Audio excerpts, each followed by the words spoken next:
하루의 끝자락에서 만나는 아로TV.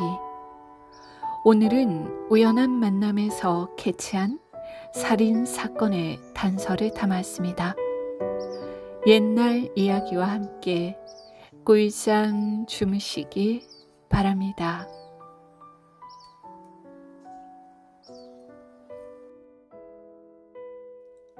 박문수가 하룻밤 자고 가려던 관텀 아래서는 그즘 이상한 일이 자주 일어나고 있었습니다. 그것은 원인을 알 수 없는 불이 자꾸만 일어나는 것이었죠. 개똥이네 집에서 불이 나 마을 사람들이 달려가서 끄면 마당 쇠네 집에서 다시 불이 나고 그 불을 끄면 다시 이 첨지네 집에서 불이 나는 일이 계속되어 온 동리가 소란해지곤 하였습니다. 그래서 동네 사람들은 불안해하며 웅성거렸죠. 아이고, 여러 해 동안 동네 구슬 안 했더니 터귀신이 노했나 봐. 아무래도 당장 구슬해야겠어. 아이, 당치도 않는 소리. 그건 무당들이나 하는 소리야. 아이, 귀신은 주역을 읽으면 도망간다던데. 아이, 하지만 이 동리에 그런 어려운 책을 읽을 만한 양반이 있어야지. 아이고. 박문수는 그런 이야기를 들으며 머리를 갸우뚱하였지요. 그런데 그 동리에 늙은이들이 모여 의논한 결과 큰 굿을 하자는 결정이 났습니다. 하지만 이생원이라는 사람이 한사코 반대하는 바람에 굿을 하지 않게 되었죠. 바로 그 다음 날이었어요. 이생원의 집에 큰 불이 났습니다. 때문에 동네 사람들이 몰려가 불을 껐는데 박문수가 무심코 보니 구경만 하면서 서 있는 사람 하나가 있었습니다. 때문에 무언가 곡절이 있을 것이라고 생각하면서 그 사람을 유심히 바라보았지요.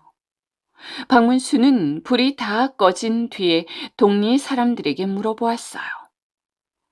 이 마을에 혹시 무당이나 점쟁이가 있는지요? 한 사람이 대답했습니다.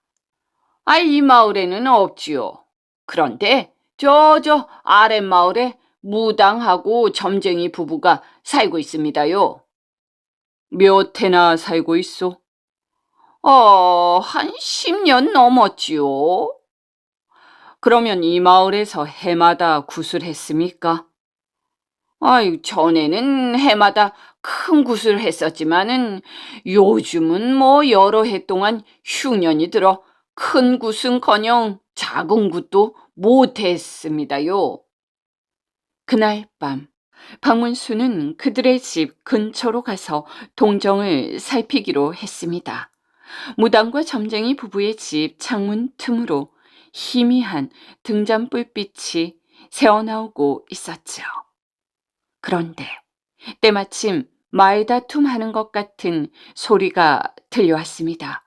때문에 박문수는 긴장을 하며 귀를 기울였지요. 꼬리가 길면 잡히는 법이니 그만하랄 때 그만둬. 큰일 벌어지기 전에. 점쟁이인 남편의 목소리에 이어 여자의 목소리가 들려왔습니다. 당신은 참 딱하기도 하오. 당장 먹을 것이 없으니 다른 수가 없지 않소. 내 대신 영감이 벌어오면 그만두겠소이다. 낸들 벌고 싶은 생각이 없어서 이러고 있겠소. 점을 치러 오는 사람이 있어야 돈을 벌지. 그나저나 큰일 났소. 그 이생원이란 그놈 때문에 결정이 다 나서 한판 버리기만 하면 되는 큰 굿을 못하게 만들어놨으니.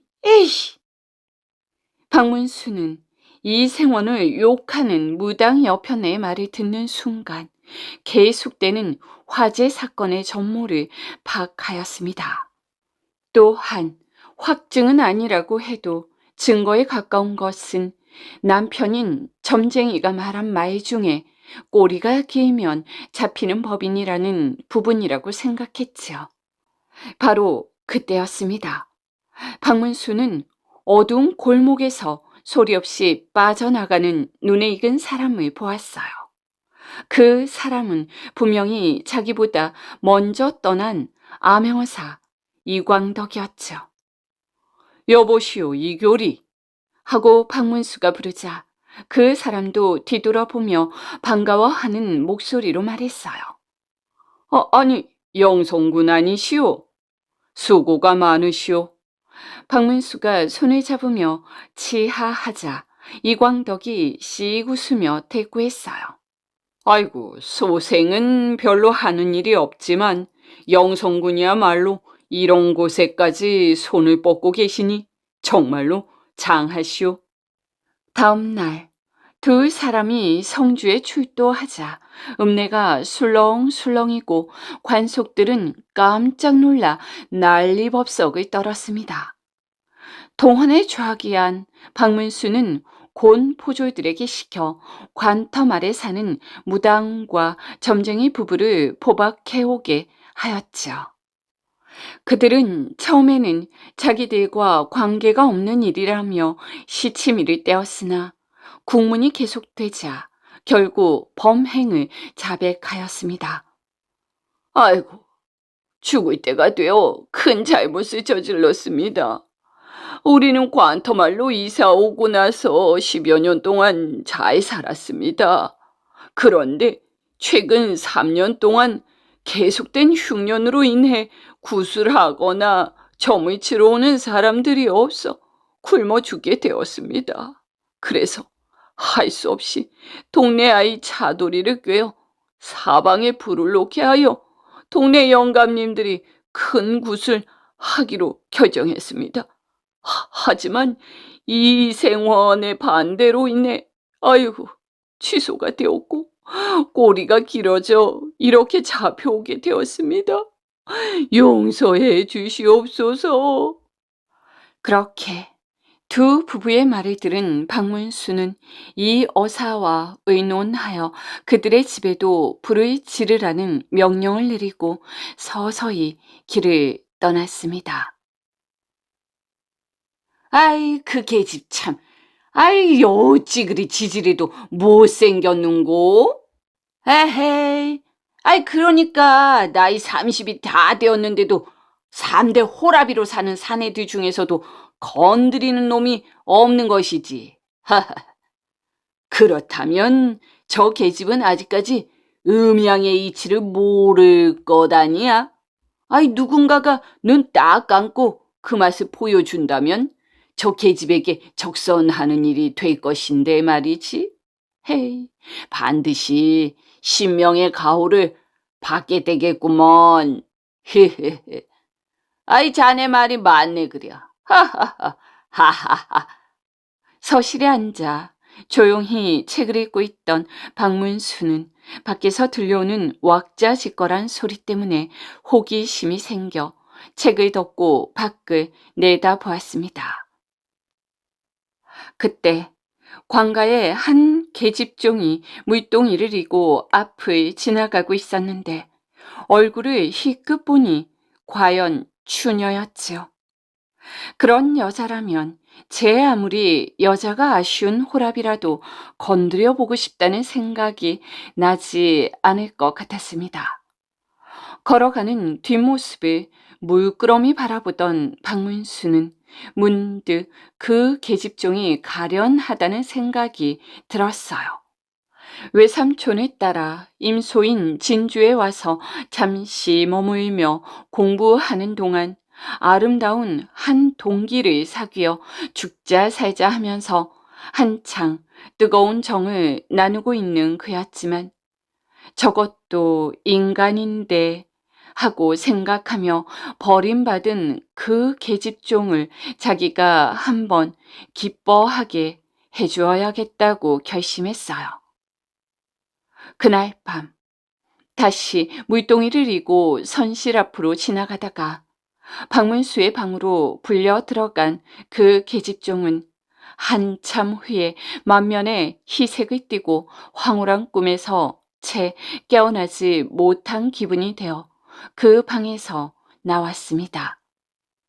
진주길로 들어서는 박문수의 머릿속에 옛 추억이 어슴푸레하게 떠올랐지요. 그로부터 흘러간 세월이 어느덧 10여 년이나 되었습니다.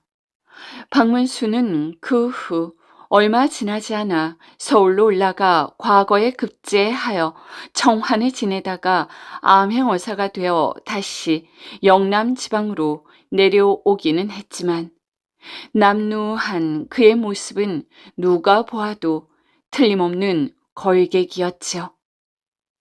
진주에 들어선 박문수는 먼저 자기가 사랑했던 기생의 집으로 찾아가 대문을 두드렸습니다.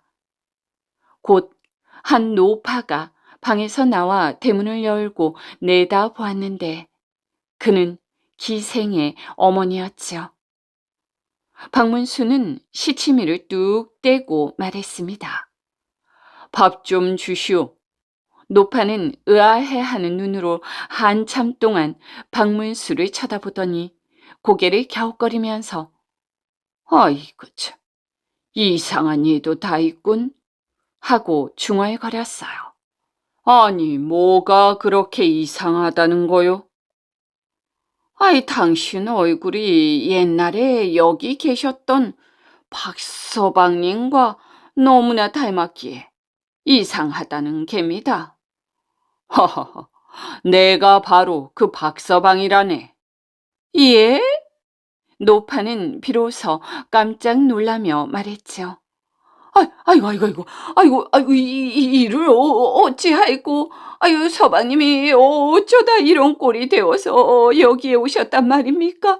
아이고, 어쨌든, 어서 방으로 들어갑시다. 좀 쉬시다가 진지나 잡수고 가시오. 기생의 어머니는 무척이나 반가워하며 박문수를 방 안으로 안내해서 앉히고는 도대체 어떻게 된 일이냐고 묻기 시작했습니다. 그러자 박문수는 외가에서 쫓겨나 갈 곳이 없어졌기에 옛날에 있었던 곳이니 각 방의 아전들을 만나 돈푼이나 얻어 쓰려고 왔다 하고 그럴듯하게 대답해 주었지요. 그리고는 그런데 자네의 딸은 잘 있는가? 하고 옛 애인에 대해 물었습니다. 몸성이 잘 있기는 하지만 본부에 수청기생이 되어 웬만해서는 밖으로 나올 수가 없답니다. 하고 대답한 노파는 밖으로 나가 아궁이에 불을 지피고는 밥을 짓기 시작했습니다. 그때 가벼운 발소리가 들려오더니 부엌 문 앞에서 뚝 하고 멈추었지요. 아이고, 마침 잘 왔다. 얘야, 박서방님이 오셨어. 박서방님이 어서 들어가 봐라. 노파가 이렇게 말을 하자 딸이 물었습니다. 언제 왔어요? 뭘 하러 왔대요? 방금 왔는데 뭘 하러 왔겠니? 널 보러 왔겠지. 그런데 모양새가 좀 불쌍하고 가엾더라. 찌그러진 갓에 옷은 누더기 같아. 꼬락서니가 말이 아니더라고. 거지 중에서도 상거지더라. 상거지. 왜 이런 꼴이 되어서 왔느냐고 물었더니 외가의 사또집에서 쫓겨나가지고 문정걸식을 하다가 여기까지 오게 됐대. 전에 있었던 곳이니 각 방의 아전들을 찾아가서 돈을 좀 얻어서 쓸 생각이란다. 듣기도 싫어. 그런 사람이 왜 우리 집에 찾아온담? 냉랭한 딸의 목소리가 방 안에 있는 박문수의 귀에까지 들려왔습니다. 노파가 또다시 목소리를 낮추어 쉿, 조용히 해. 그래도 너 보고 싶어서 온 사람이지 않냐. 기왕에 집에 온 김에 들어가서 한 번은 봐야 되지 않겠어. 얼른 들어가 봐라. 하고 구슬렸어요. 하지만 딸은 그 말에 따르지 않았습니다. 아, 싫어요. 그런 사람을 보면 뭘 해요? 저기, 내일이 병사도 생신이라 여러 수령들과 함께 촉성루에서 풍류놀이를 한대요. 그러니 본부 기생들은 옷을 차려입고 대령하라는 엄한 분부가 내려서 옷을 가지러 온 것뿐이에요. 내 옷장 안에 새로 지어둔 옷이 있으니 어머니가 좀 내다 줘요. 아이, 내가 그 옷을 어떻게 하니? 네가 들어가. 네가 들어가서 가져가려무나. 어? 알겠지? 그렇게 딸은 한참 동안 노파에게 미루다가 결국 자기가 방 안으로 들어왔어요. 뾰로통해진 얼굴이었는데 그는 옷장 안에 옷을 꺼내가면서도 방 안에 도사리고 앉아있는 박문수에게는 인사를 하기는커녕 박문수를 거들떠보지도 않았습니다. 그렇게 쌩하니 돌아가 버리는 그녀를 보고 괘씸하다는 생각이 든 박문수는 치밀어 오르는 화를 꾹 참으며 노파를 불렀지요. 허허, 주인이 이렇게 냉대를 하니 더 있을 수가 없구려. 이만 가겠소이다. 하고 말하며 자리에서 벌떡 일어섰죠. 당황한 노파가 그의 옷자락을 붙잡으며 아이고 연소하여 사리를 알지 못하는 연인이 이해해 주시오. 진지가 다 되었으니 잠깐 앉아서 잡수고 가시오. 라고 애원을 하였지만 뿌리치고 대문 밖으로 나섰어요. 아이고야. 그런데 막상 밖으로 나오고 보니 갈 곳이 없었습니다. 그래서 잠깐 망설이던 박문수는 옛날에 그 물기는 일을 하던 계집종의 집을 찾아갔지요. 그 계집종은 그때처럼 물기는 일을 하면서 두 간이 될까 말까 한 작은 오막살이에서 살고 있었어요. 마침 물동이를 이고 돌아오던 계집종은 자기 집 앞에 우두커니 서 있는 박문수를 한참 동안 뚫어지게 쳐다보았죠. 그러더니 이상 야릇한 일도 다 있네 하고 중얼거렸어요. 그래서 박문수가 장난삼아 이렇게 물었죠. 아니, 왜 나를 보고 이상하다 어쩌다 하는 것이냐? 아니, 손님의 모습이 전에 여기 계시던 박서방님과 흡사하기에 하도 이상해서 하는 소리입니다. 하하하, 내가 바로 그 사람이다. 깜짝 놀란 계집종은 황급히 물동이를 땅바닥에 냅다 내쳐버리고 박문수의 손을 꼭 잡으며 아니 이게 도대체 어떻게 된 일입니까? 어서 안으로 들어가시지요. 그렇게 울음 섞인 목소리로 말하며 집 안으로 박문수를 데리고 들어갔어요. 방에 들어가 자리를 정하고 앉은 박문수는 울음을 멈추지 못하면서 걸개기 된 까닭을 묻는 계집종에게 조금 전에 기생의 어미에게 해주었던 것과 똑같은 이야기를 해주었습니다. 그랬더니 계집종은 세상에 이럴 수가.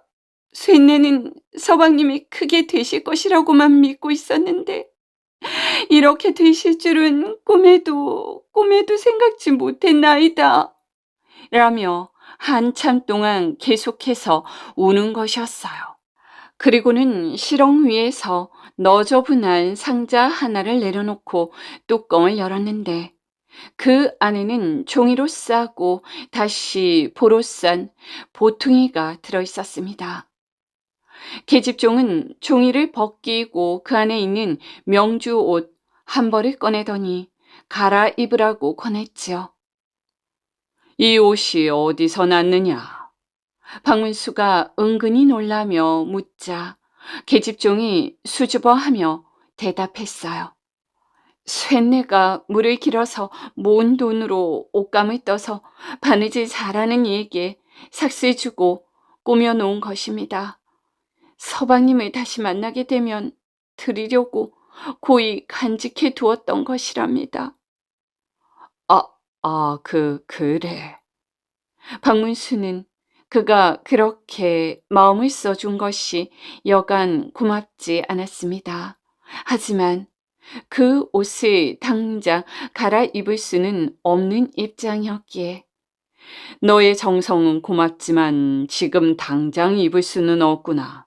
내가 이렇게 다 떨어진 옷을 입고 왔는데 갑자기 새 옷으로 갈아입고 나가면 사람들이 괴이하게 여길 것이 아니냐. 나중에 입을 터이니 그냥 놔두어라 하고 말했습니다. 계집종은 순순히 보퉁이를 다시 싸서 시렁 위에 올려놓고는 부엌으로 들어갔지요. 그런데 잠시 후에 계집종이 누군가를 꾸짖는 것 같은 소리가 들리고 잇따라 그릇이 와장창창 깨지는 소리가 났지요. 이상하게 생각한 박문수가 무슨 일이냐 하고 소리치자 계집종이 부엌에서 나오며 대답했습니다. 예, 귀신을 꾸짖어 내쫓았습니다. 귀신을? 아니, 귀신을 내쫓다니. 서방님이 서울로 올라가신 후 쇳내가 신위를 모셔놓고 아무쪼록 입신양명하시도록 해주십사 하고 조석으로 축원을 드렸는데 효험이 없어 서방님이 그 모양이 되셨으니 귀신이다 무슨 소용이 있나이까? 그래서 방금 그릇을 깨고 모두 불살라 버린 것입니다. 뭐라? 박문수는 속으로 너의 축원 덕분에 내가 암행어사가 된 것이었구나 하고 생각하였지요. 그러며 계집종이 그토록이나 자기에게 마음을 써준 것이 무척이나 고맙습니다. 그날 밤 계집종이 정성껏 차려다 준 저녁밥을 맛있게 먹은 박문수는 깨끗하게 치장하고 들어온 계집종과 함께 다시 이불 속에서 베개를 나란히 하고 누웠습니다. 다음 날 먼 동이 틀 무렵에 일어난 박문수는 아침밥을 재촉해서 먹고는 볼 일이 있다면서 계집종의 집에서 나왔지요. 그리하여 역졸들을 배치시켜 놓고는 촉성루 아래로 가서 몸을 숨겼습니다. 이윽고 관속들이 나타나 쓰레질을 하고 자리를 펴느라고 한참 서둘러 대더니 조금 있다가 병사가 오고 본관이 나타나고 뒤이어 이웃 고을의 수령들이 모여들기 시작했어요. 그들이 제각기 자리를 정하는 것을 본 박문수는 슥 나타나 상좌에 앉아있는 병사를 바라보며 말했죠. 기가는 길소니요. 이 성대한 모임에 참여코자 하는데 어떠시오? 그러자 병사가 매우 불손한 태도로 대답했어요. 어디 한 귀퉁이에 앉아가지고 구경이나 하구려? 그렇게 술자리가 차츰 흥에 겨워지고 풍류 소리가 유량하게 울리기 시작했지요. 박문수가 괘씸하게 여기는 기생은 본관 뒤에 서 있었는데 화려한 옷차림 때문인지 자태는 더욱더 아름다워 보였습니다. 병사가 그 기생에게 잔을 올리라고 분부하자 앞으로 나와 상좌에서부터 시작하여 차례대로 잔을 올렸어요. 그런데 박문수 앞에 이르자 잔 올리기를 멈추었지요. 그러니 박문수가 가만히 있을 까닭이 없었습니다. 이 손도 술을 마실 줄 아니 한 잔 부어라. 그 소리를 들은 병사가 한 잔 주라고 기생에게 일렀습니다. 기생은 할 수 없이 술잔에 술을 부어서 아는 사람에게 주며 저 손에게 전해주시와요. 하고 말했습니다. 그러자 박문수는 나도 남자라 기생의 손으로 주는 술을 먹고 싶으니 직접 주는 게 어떠냐? 하며 빙그레 웃을 뿐 술잔을 받지 않았습니다. 그러자 보고 있던 봉관이 슬그머니 화가 나는지 주는 술이나 마실 것이지 기생은 무슨 기생이야? 하고 한마디 하였고 박문수는 그제야 더욱 껄껄 웃으며 술잔을 받아 쭉 들이켰죠. 음식상이 한 상씩 나오기 시작했어요. 그런데 모두 진수성찬으로 차려졌는데 박문수의 상에는 나물 등속이 두어 접시 놓여져 있을 뿐이었지요. 박문수는 갑자기 상좌를 향해 소리쳤어요. 다 같은 양반인데 어째서 이렇게 음식에 층하가 있어야 하는 것이오? 봉관은 결국 노해서 소리쳤습니다. 하하, 장자들이 노는 곳에 와서 왜 이렇게 번잡하고 추잡스럽게 구는가? 얼른 먹고 갈 것이지 무슨 잔소리가 그렇게 많으냐? 그러자 박문수도 큰 소리로 말했어요. 나는 장자가 아니고 어린아이로 보이오. 처자가 있고 수염이 이렇게 긴 사람이 어린아이로 보인단 말이오. 아니 저 걸개기 예의 범절도 모르고 어서 물러가지 못할까? 노발대발한 봉관은 다시 통인들에게 호령했습니다. 당장 끌어내라! 하지만 박문수는 눈썹 하나 까딱하지 않으며 빈정거렸지요. 그러지 말고 봉관이 나가시오. 이 미친 놈을 이게 왜 끌어내지 못하느냐? 봉관이 추상같이 호령하자 동인들이 소매를 걷고 박문수에게 덤벼들었어요. 그 순간 벼락 같은 박문수의 목소리가 그들을 질타했지요. 네 이놈들! 썩 물러가지 못할까? 그 말이 채 끝나기도 전에 문 밖에서 암행어사 출두야! 하는 소리가 산천을 뒤흔들더니 이어서 역졸들이 함성을 지르며 몰려들었습니다. 그 서슬에 병사 이하 모든 사람들은 얼굴이 새파래지며 마치 청천벽력을 맞은 것처럼 혼비백산하고 말았죠. 술자리는 삽시간에 아수라장이 되었고 사람들은 모두 구멍을 찾는 쥐새끼 마냥 똥꼬를 치켜들고 머리만 쳐박고 있었습니다. 진작 그렇게 물러갈 것이지. 박문수는 차가운 어조로 말하면서 가운데로 나가 병사가 앉았던 상좌에 앉아 공무를 집행하기 시작했어요. 병사 이하 각 고을의 수령들이 의관을 바르게 하고 한 사람씩 현신한 뒤에 박문수는 그 기생을 잡아오게 하였습니다. 그리고 그의 어머니도 부른 뒤에 이렇게 말했죠. 몇 해 전에 너와 내가 나누었던 정이 어떠하였더냐?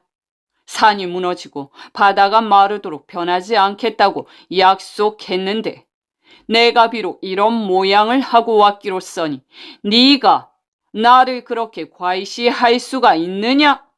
전날의 정을 생각해 좋은 말로 한마디 위로한다고 해서 너에게 큰 손실이 될 것이 없는데 오히려 성을 내고 거들떠 보지도 않으니 동량도 안 주면서 쪽박을 깬다는 속담은 바로 너를 두고 하는 말이렸다.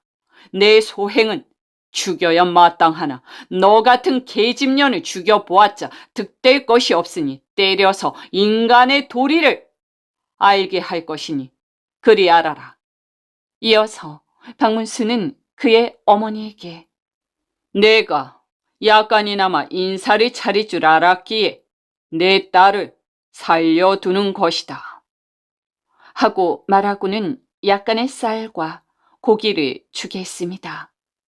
그리고는 또 무익 있는 계집종을 불러오게 했지요. 계집종이 마루 위로 올라오자 박문수는 다정하게 그의 어깨를 어루만지며 너는 진정으로 정을 아는 여자이니 내가 기특한 그 마음씨에 보답하겠다 하고 말하고는 기안에 그의 이름을 올려 행수 기생을 시키는 한편 앞에 기생은 물을 깃는 비자로 만들어 버렸지요. 그리고 다시 본부의 이방을 불러 돈 200냥을 가지고 오게 하여 새 행수 기생에게 주어 비천한 한 계집종의 지성에 보답하고 서울을 향해 떠났습니다. 어느 날 영조가 박문수를 불렀지요. 요즘 영남 일대에 민심이 소란하다는데 그것을 잠재울 수 있는 묘안이 없는가? 경히 한번 생각해보라.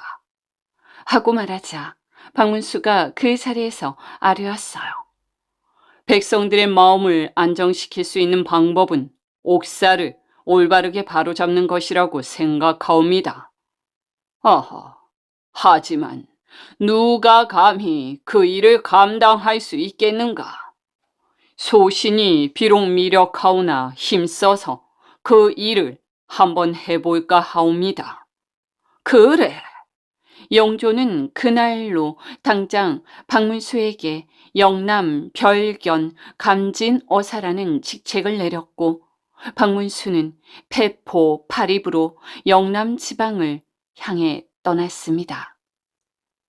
당시 지방관들이 행하는 모지고 나쁜 짓은 경우가 매우 심했습니다. 그 중에서 군대를 양성하는 영문에서 요미, 그러니까 관원에게 급료로 주던 쌀을 이용하여 백성들을 못살게 구는 일이 특히 성했죠.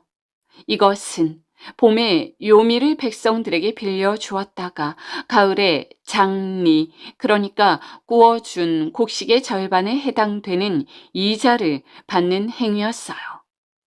백성들이 제때에 갚지 못하면 잡아다 가두고는 했는데 그 같은 행패가 지나칠 정도였죠.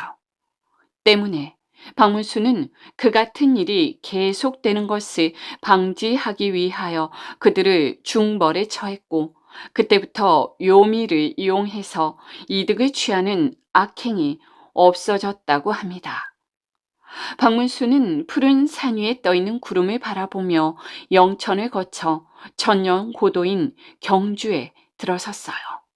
그리고 민심을 살피면서 의령을 지나 진주 가명에서 여러 날을 묵은 뒤 산에 자태가 수려하기로 이름난 산청 고을로 들어섰는데 때는 바야흐로 봄이라 그가 이르는 곳마다 복숭아꽃과 살구꽃들이 만발해 있었습니다.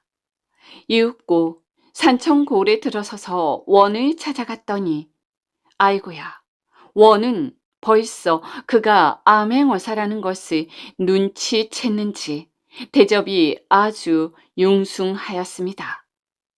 그래서 박문수는 우선 공사를 끝내려고 크고 작은 문부들을 열람하게 되었는데 세터에 사는 최진사의 자부 며느리 살해 사건이 발생한 지 반년이 지났는데도 결말을 내지 않고 그대로 묵혀두고 있었습니다.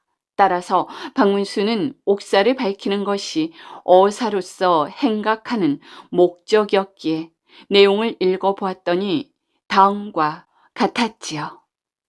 세터에서 사는 최진사 공석이 자부를 범하려다가 응해주지 않자 겁탈하고 살해했다. 하지만 본인 및 동네 사람들이 인정하지 않으므로 어허, 궤변이로군. 아니 며느리를 겁탈하다니 세상에 별 해괴한 일이 다 있군. 박문수가 그렇게 말하자 그 말을 들은 산청원도 혀를 차며 말했어요. 아이 그렇습니다. 하지만 본인이 펄쩍 뛰면서 부인하고 동네 사람들도 역시 그럴 리가 없다면서 등장하러 왔습니다. 그래서 아직까지 가명으로 보내지 못하고 있습니다. 여기서 등장이란 여러 사람이 연명하여 관청에 무엇을 호소하는 일을 말하지요. 허허, 그래요? 아이, 진주 가명으로 넘어가면 처참하게 됩니다. 그래서 혹시 진범이 나오지 않을까 하는 생각에 차일피일 날짜만 끌고 있는 중입니다. 그렇다면 내가 좀 조사해 볼 터이니 그 최진사라는 자를 잠시 방면해 주. 아, 예, 그렇게 해드리겠습니다. 방면해도 도주할 위는 아닌 것 같으니까요. 하지만 항상 감시하시오. 무슨 일이 또 생길지 알 수 없으니. 그렇게 말하고 박문수는 잠시 후 옥으로 갔습니다. 그 최진사란 사람을 멀리서 바라보았지요. 그런데 그의 얼굴은 약간 여위기는 했지만 크게 어두운 빛이 없었습니다. 최진사는 다음날 집행을 유예한다는 구실 아래 방면되었어요. 그로부터 며칠이 지났습니다. 걸객 차림의 박문수가 최진사의 집으로 찾아가 하룻밤 자고 가게 해달라고 청했더니 그는 그렇게 하라고 대답하며 간소하게 술상까지 차려다 주었죠. 그리고는 근심스러워하는 얼굴로 길게 한숨을 쉬었습니다. 주인 영감, 무슨 걱정거리라도 있습니까? 박문수가 슬쩍 물어보았더니 최진사는 희미하게 미소를 지으며 아닙니다. 어서 술이나 드시지요. 하고 얼버무렸으나 이내 생각이 바뀌었는지 입을 열어 말하기 시작했습니다. 저기, 손님, 내 이야기를 잠깐 들어보시겠소? 그러지요. 지난 3월 초였지요. 고개 넘어 마을에 우리 삼촌이 살고 있는데 그날은 삼촌이 며느리를 얻는 날이었습니다. 그래서 내 아내는 며칠 전부터 그 집에 가서 일을 봐주고 있었답니다. 아들놈도 역시 그 집 일을 봐주느라고 전날부터 가 있었지요. 친척집 혼사가 있으니 당연히 그렇게 하셨겠죠. 박문수가 대꾸해주자 최진사는 갑자기 흥분이 되는지 술을 따라서 자기도 한 잔 마시고는 이야기를 계속 이어갔습니다. 아이, 그런데 나도 그날 한번 가보기는 해야겠는데 마누라가 와야 가지요. 그래서 기다리다 못해 며느리에게 네가 좀 가서 시어머니를 모시고 오너라 하고 말했더니 그 애가 제가 집에 있을 터이니 걱정 말고 다녀오십시오 하는 겁니다. 아이, 그래서 젊은 며느리만 놔두고 가는 것이 마음에 걸렸지만 설마 대낮인데 무슨 일이 있으랴 싶어서 네, 그러면 얼른 다녀오마 하고서 고개 너머로 가지 않았겠습니까? 그런데 며느리만 두고 가는지라 금방 돌아오겠다고 말하고서 갔지만 어디 세상의 일이라는 것이 말한 대로 됩니까? 삼촌과 술 한 잔을 나누다 보니 시간이 꽤 지났습니다. 그래서 뒤늦게 서둘러서 돌아와 안을 향해 아가야 하고 불렀는데 이런 대답하는 소리가 없었습니다. 아이, 그래서 아마 봄철이라 나른해져 낮잠을 자나 보다 하고 생각하며 다시 불러보았지만 그래도 대답이 없기에 방문을 열고 들여다보았더니 아이고 며느리가 목에 시퍼런 단도가 박힌 모습으로 쓰러져 있지 않겠습니까? 이런 세상에 이런 궤변이 어디에 또 있겠습니까? 아니, 그래서 어찌 되었습니까? 우선 목에 박혀있는 칼을 뽑아주고 혹시 숨이 남아있지 않나 하고 가슴에 손을 대 보았는데 온기가 전혀 없더군요. 이미 시체가 되어버린 것입니다. 아이, 그런데 때마침 밖에서 누가 찾기에 나가보니 옆집에서 사는 덕구 어멈이 왔더군요. 그래서 그 여자가 며느리의 시체를 보게 되고, 아이, 멋대로 저 주둥이를 놀리는 바람에 내가 한동안 그렇게 고생을 했소이다. 허허, 그런 일이 있었군요. 하지만 죄가 없다면 걱정하지 않으셔도 됩니다. 아니, 걱정하지 않아도 된다고요? 아이, 방금 내가 말하지 않았소. 죄도 없이 여러 달 동안 오간에서 신음하다가 며칠 전에 나왔다니까요. 공연히 고생을 많이 하셨습니다. 하지만 진범이 잡히겠지요. 아이고,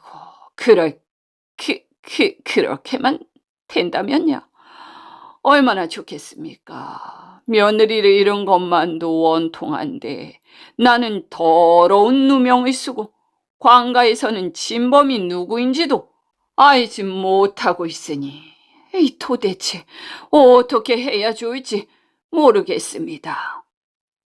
다음 날 박문수는 의문의 며느리 겁탈 사건을 어떻게 해야 풀 수 있을까 하고 걱정하면서 그 동리를 떠났습니다. 그가 암행어사로서 해야 할 다른 일들이 많았기 때문이지요. 얼마 후 그가 들어선 곳은 합천길이었어요. 합천읍 근처의 창말에는 예로부터 곶집이라고 하여 나라의 곡식을 저장하는 곳이 있어 사람들이 많이 모여들었습니다. 때문에 몇 집 안 되는 주막들은 순댓국과 술을 파느라 항상 바빴지요. 박문수는 창말에서 순댓국을 한 그릇 사 먹고 앞에 있는 산을 넘어갔는데 양쪽으로 갈라지는 길 한쪽에서 중 한 사람이 나타났어요. 여기서 중이라 함은 스님 중에 남자 스님을 말하지요. 키는 7척이나 되었고 얼굴은 붉은 기운을 띠었는데 힘께나 쓸 것 같아 보였죠. 머리엔 송락, 그러니까 송나로 집주머리 모양으로 만든 여승이 쓰는 모자를 썼고 등에는 바랑을 지고 목탁과 염주를 들고 있었습니다. 하지만 자비로운 빛은 어디에서도 찾아볼 수 없었고 그의 얼굴은 험상궂고 무서워 보이기까지 했죠. 그는 박문수를 완전한 거린이라고 생각했는지 여보게, 길손, 어디까지 가는가? 하고 하대를 하며 말을 걸었어요. 그러니 박문수도 어이가 없었지요. 그러나 내색하지 않으며 대답했습니다. 허허, 소인이야 얻어먹고 사는 거지니 정해놓은 갈 곳이 있겠습니까? 바람 부는 대로 물결 지는 대로 갑지요. 하이, 참, 거지치고는 말 한번 잘하는군. 아이, 그렇다면 저 앞에 있는 주막까지 함께 가세. 그렇게 합시다. 그런데 중님은 어느 절에 계신가요? 얘기 무식한 사람아. 중님이 뭔가? 대사님이라고 해야지. 대사님. 어허, 잘못되었다면 용서하십시오. 대사님께서는 어느 절에 계십니까? 나는 합천 해인사에 있네. 아하, 그러십니까? 소생은 정처 없이 또 돌아다니는 김가라는 사람이오시다. 앞으로 많이 애호해 주십시오. 그래. 아이, 그렇다면 나와 함께 다녀보세. 내가 시주를 많이 얻으면 좀 나누어 주겠네. 아닙니다. 그런 걱정은 하지 마십시오. 나눠주시지 않아도 제가 먹고 살 것은 있습니다. 이 사람 보게. 거지 주제에 무슨 돈이 있단 말인가? 대사님 주머니 속에는 돈 대신 이가 득실 거릴지 모르지만 내 주머니 속에는 항상 돈이 떠나지 않고 있답니다. 그래? 그 소리를 들은 중은 씩 웃으면서 주막에 이르면 술을 한 잔 사달라고 졸랐습니다. 때문에 박문수는 공연한 소리를 했다고 잠깐 후회했죠. 또 한편으로는 그 중을 괘씸하게 여기며 대사님들도 술을 자시나요? 오계에 부름주라는 것이 있다던데 파계승이 되시려는 겁니까? 하고 빈정댔더니 중이 빌사에 좋게 대꾸했습니다. 여보게, 중은 인간이 아니란 말인가? 술과 고기는 산문 안에서만 금하는 것이니 속세에 나와서는 먹어도 괜찮아. 걱정하지 말고 어서 술을 사주게나. 그렇게 두 사람은 해가 서산에 거의 기울 무렵에야 그 주막에 당도했습니다. 중은 그 주막에서 술 두어 되와 돼지고기 안주를 배불리 먹었는데 권커니 작거니 하며 마시는 바람에 박문수도 역시 상당히 취했습니다. 그리하여 두 사람은 정다운 길손들처럼 그 주막에서 함께 하룻밤을 자게 되었죠. 다음날 아침에 그 중은 해인사로 돌아간다면서 박문수에게 함께 가자고 하였어요. 그러자 박문수는 해인사 구경을 해두는 것은 그다지 해롭지 않은 일이라고 생각하며 그 중과 동행하여 길을 떠났습니다. 그러는 사이 두 사람은 매우 친해져 할 말 못할 말을 가리지 않고 나눌 만큼 사이가 가까워졌어요. 아침 해가 제법 높이 떴을 때 출발했기에 걷기 시작한 지 얼마 지나지 않아 점심때가 되었고 때마침 주막도 만났기에 두 사람은 다시 얼큰해지도록 술을 마셨어요. 술이 취한 두 사람은 길가에 나무 그늘에 앉아 쉬면서 다시 말장난을 하기 시작했습니다. 먼저 중이 이렇게 말했죠. 자네들 거지들도 돈이 생기면 오입을 하러 다니는가? 여기서 오입이라 함은 외도를 말하죠. 그러자 박문수가 대답했습니다. 아무렴 인간은 다 마찬가지지. 그리고는 허장성세를 보이느라고 계속해서 말했죠. 우리들 거지는 세상에서 무서울 것이 없다네. 우리는 돈이 생기면 잘 쓰고 잘 놀고 잘 마시지. 그래서 거지 노릇을 사흘만 하면 거지 노릇을 그만둘 수가 없어. 하지만 자네들 중은 돈이 생겨봤자 뭘 하겠나? 오입 한번 못하니? 그렇지 뭐. 그게 뭐 대법한 말인가? 불제자는 항상 몸을 단정히 가져야 하는 법이세. 그래서 오입을 한 번도 못 해봤단 말인가? 중들은 탁발하느라고 아무 집이나 마구 드나드니 오입을 많이 해보았을 텐데. 박문수는 중의 입에서 침이 지지 흐르도록 자기가 오입한 얘기를 거짓으로 그럴싸하게 꾸며댔습니다. 그것은 물론 술과 고기를 먹는 돌중을 놀리기 위해서였죠. 아이고야. 그런데 그처럼 싱거운 장난이 전혀 예상치 못했던 결과를 향하여 치닫고 있었습니다. 듣고만 있던 중이 씩 웃으며 이렇게 말했죠. 헤헤, 여보게, 사실은 말이지.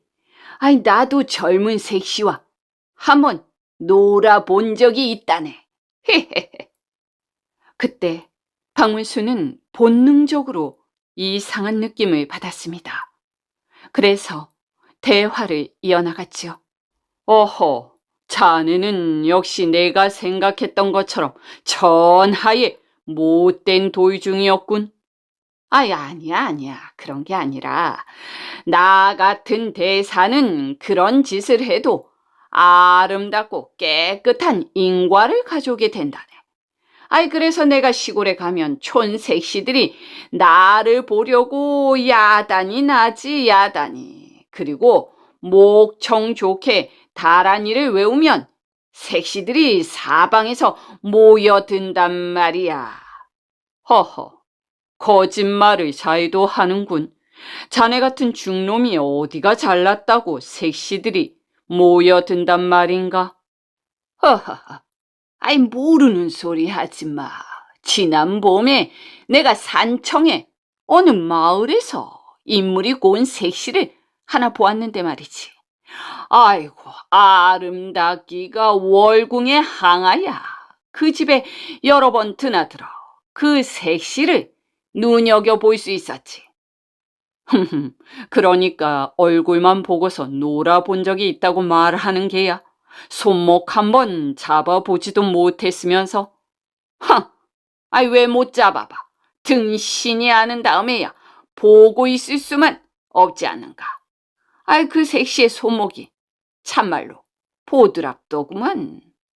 이런 흉측한 놈을 보았나? 중놈이 남의 색시 손목을 잡았단 말인가? 거짓말이지. 거짓말 아니야. 내가 한번 행차하면 그 집 며느리가 너무 좋아서 죽을 정도로 반겼다니까. 그래? 아니 그럼 자세하게 말해보게.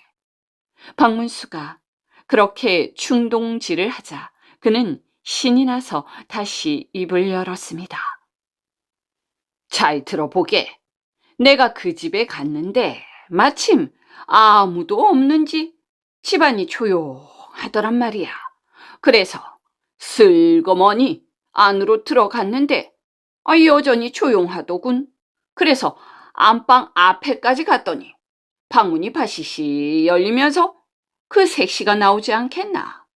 그래서 내 눈 딱 감고 손목을 딱 잡았지. 그랬더니 획 뿌리치고 방 안으로 들어가지 않겠나? 그래서 그걸로 끝났어. 그걸로 끝났다니. 나 같으면 강제로라도 욕심을 한번 채웠을 텐데. 부처님의 제자가 그럴 수야 있나. 그래서 어떻게 되었나? 그렇게 끝났다니까? 새빨간 거짓말 같은데. 어떻게 그렇게 끝날 수가 있나? 이제 보니 도의중도 못 되는 등신이었군. 박문수가 그렇게 다시 충동질을 하자 그 중은 한참 동안 무언가 생각하는 표정을 짓다가 좌우로 몸을 흔들면서 말했습니다. 실은 말이야. 방 안으로 따라 들어가 그 색시의 손목을 지그시 잡았지. 그랬더니 반항을 하더군. 그래서 마구 덮쳤더니 울음을 터뜨리더라고. 그래, 울지 말라고 달래면서 근사하게 한번 문질러 주었지. 그렇게 끝난 것인가? 응. 그 동네 이름이 무언가? 산청의 세터라는 마을이었지. 혹시 최진사 댁이 아닌가? 오라. 자네가 어찌 그 집을 아는가? 어찌알긴 나는 얻어먹으며 조선 팔도를 돌아다니는 사람이니 별곳에 다 가지. 그 집 제사 때 밥을 얻어먹었기에 잘 기억하고 있네. 그래. 그 집 주인이 며느리를 건드렸다더군. 맞아. 바로 그 집이야. 최진사가 며느리를 겁탈하려다가 듣지 않아 죽인 죄로 잡혀갔다던데. 잡혀가다 뿐인가? 아마 벌써 끽 됐을걸? 글쎄. 박문수는 우연히 만나게 된 그 중이 바로 진범이라는 단정을 내리고 해인사까지 함께 갔는데 그는 가는 동안 5만 가지 음담패설을 늘어놓았습니다. 해인사에 도착한 박문수는 그 중에 이름과 신상에 대한 것을 모두 알아서 기록하였지요. 그 이후 합천읍으로 달려간 박문수는 암행어사 출도를 하고 포교들에게 명령했습니다. 해인사에 가서 해해라는 중놈을 포박해오라. 그 놈의 힘이 천하장사이니 10여 명은 가야 할 것이다. 그러자 포교들은 나는 듯이 해인사로 달려갔습니다. 그리고 한참 동안 싸움 끝에 해해를 포박해왔죠. 하지만 박문수는 그를 문초하지 않았고 바로 산청으로 압송해 버렸습니다. 박문수는 그로부터 사흘 뒤 산청읍에서 어사 출도를 하였습니다. 그리고는 동헌에 좌기하여 꿇어앉은 중놈을 취재하라고 명령했지요. 그러자 집장 사령들이 예이 하는 소리를 길게 뽑으며 치도곤으로 중을 치기 시작했습니다. 하지만 중은 완강하게 부인하며 범행을 자백하지 않았지요.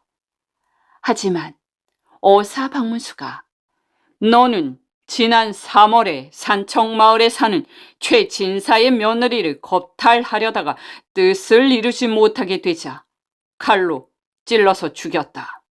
그렇지? 이놈! 얼굴을 똑바로 들고 나를 보아라! 하고 말하자 중해해는 고즈넉하게 머리를 들어 동헌마루에 높이 앉아있는 박문수를 보더니 아이고 소스라치게 놀라는 것이었어요. 그리고는 긴 한숨을 쉬면서 말했죠. 어쩔 수 없군. 내가 너무나 큰 잘못을 저질렀습니다. 한 번만 살려주소서. 천한 몸이 불같은 야욕을 이기지 못해 그렇게 큰 죄를 짓고 말았습니다. 한 번만 용서해 주시면 개과천선하여 고인의 명복을 빌겠습니다. 하지만 박문수는 그 소리를 들은 척도 하지 않았습니다. 이놈! 그 아가리를 닥치지 못하겠느냐? 그리고 저승 염라국에 가서나 선량한 백성이 되어라. 죽일 놈, 니놈 때문에 얼마나 많은 사람들이 고생을 했는지 아느냐? 그렇게 일갈하고는 그를 그날로 진주 가명으로 호송하라고 명했지요. 그렇게 박문수는 억울한 누명을 쓰고 하마터면 망나니의 칼에 목이 잘릴 뻔한 최진사의 목숨을 구해 주었다고 하지요. 그가 행한 이 같은 밝은 옥사로 인해 영남 일대 민심은 모두 정부를 신뢰하게 되었으며 어사 박문수의 이름은 더욱 높아졌다고 합니다.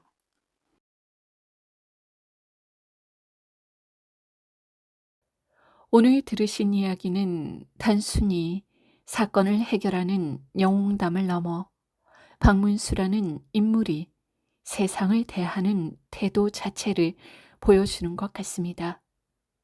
그는 번뜩이는 기지보다 먼저 상황을 읽고 작은 어긋남 속에서 질서의 균열을 감지하는 사람이지요. 사소해 보이는 단서 하나까지도 가볍게 넘기지 않고 그것을 전체 맥락 속에 차분히 놓아보는 그의 시선은 곧 분석적 사고의 힘이 어디에서 비롯되는지를 말해주는 것 같습니다. 박문수의 지혜는 공허한 책략이 아니라 현실을 정확히 이해하려는 태도에서 나오지요. 그는 이상적인 해결책보다 실제로 작동하는 방법을 택하였고 말보다 결과로 책임을 증명하였습니다. 이 실용성은 냉정함이 아니라 사랑과 세상에 대한 깊은 이해에서 비롯된 선택으로 보여지죠. 특히 인상적인 점은 그가 사건의 실마리를 사람과 사람 사이의 관계 속에서 찾아낸다는 점이었습니다. 우연히 스친 대화와 무심한 말 한마디를 허투루 흘리지 않고 그 안에 담긴 진실의 결을 읽어내었습니다. 이는 세상의 우연조차도 의미 없이 지나치지 않는 태도로 보였으며 모든 만남은 결국 필연으로 이어질 수 있다는 그의 삶의 철학을 드러내고 있는 것이겠죠. 이 이야기가 전하는 교훈은 진실은 멀리 있지 않으며 지혜는 특별한 능력이 아니라 끝까지 책임지려는 자세와 세심하게 바라보는 눈에서 비롯된다는 것. 박문수의 모습은 우리에게 묻는 것 같습니다. 문제를 피하려 하지 않고 사람을 외면하지 않으며 주어진 상황을 끝까지 감당할 용기가 있는가 하고 말이죠. 그의 기민함은 재능이 아니라 태도이며 그 지혜는 결국 한 인간의 책임감에서 완성되어지는 것 같습니다. 긴 시간 들어주셔서 감사합니다.